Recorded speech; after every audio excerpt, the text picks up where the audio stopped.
Hi folks, today we tackle peated whiskey. Peated whiskey is highly polarizing. People love it, people hate it.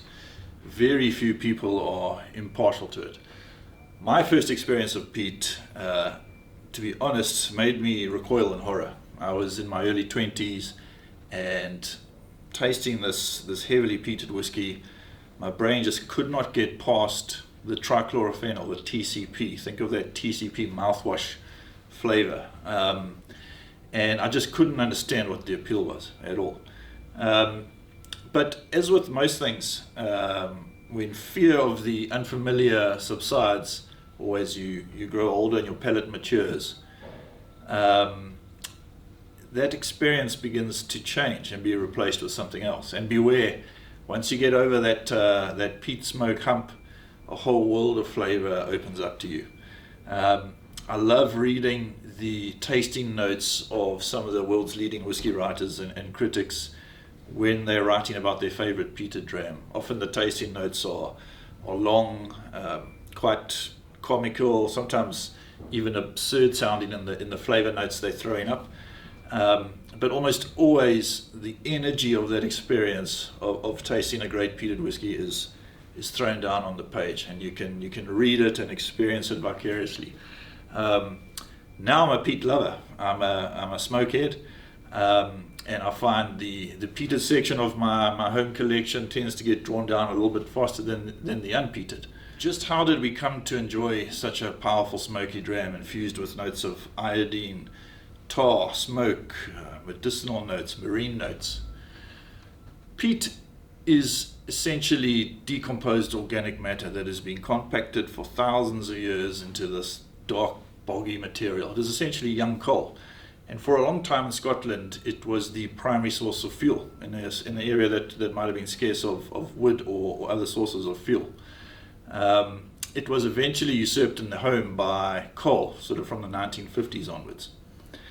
So the answer to peated whiskey actually really lies in the need to extract sugar from barley grains for fermentation. This is done through malting. Now, malting is taking that raw barley grain, which is full of complex starchy sugars, and yeast cannot digest those complex big sugars, those big starch sugars. So the brewer's job is to break those starches down into simpler sugars, and for that a brewer needs enzymes. Now, when a seed germinates, malting is essentially the process of germinating a seed and then immediately killing it. When a seed germinates, it naturally produces those enzymes the brewer needs as it's getting ready for a burst of energy to find sunlight. So malting involves germinating the seed and then killing it with heat. Now you can imagine they would have kilned those malts with heat, and you guessed it, that heat was peat fired. So the malt in that kilning process would have been infused by these peaty smokes, which have a very particular and complex flavor, and thus peated whiskies were born. Nowadays, whether a distillery malts its own barley or not, and there are some that are still malting their own barley, they have the choice to continue to peat smoke the malt for those traditional flavors. And those flavors are delivered largely by a group of compounds called phenols. Now, you will often see reported, either in literature or even on the bottle, the ppm level of a peated whiskey. And that's referring to the parts per million of phenols in the barley, not actually in the finished whiskey.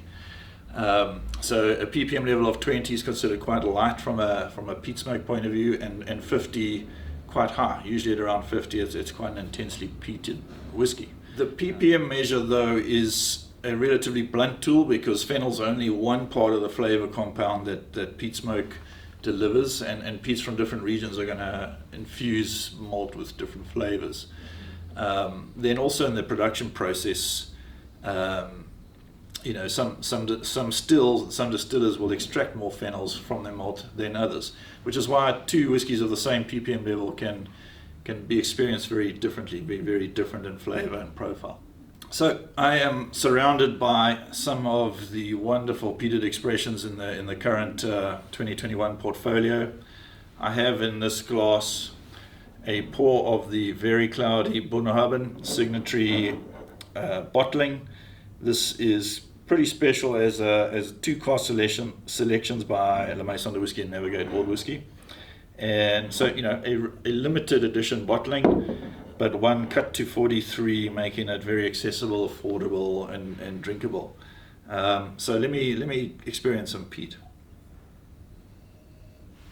Oh, yeah, that's lovely. I can wind back time to my 20-year-old self.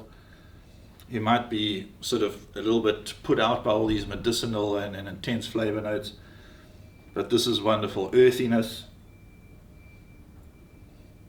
smoke, these kind of sweet cask-driven notes from the bourbon barrel coming through.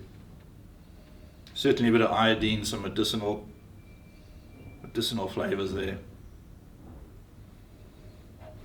Probably a little bit more medicinal than Tari on this expression.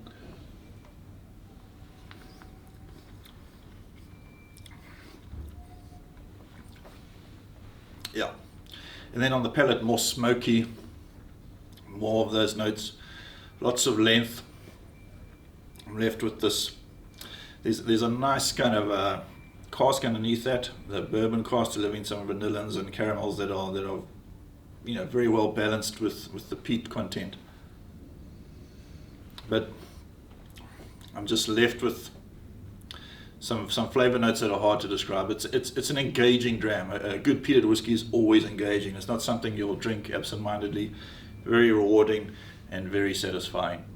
I hope you have already enjoyed some of these peated expressions from the portfolio. If you haven't, get a hold of some. At every price point, these are exceptional peated whiskies. Cheers.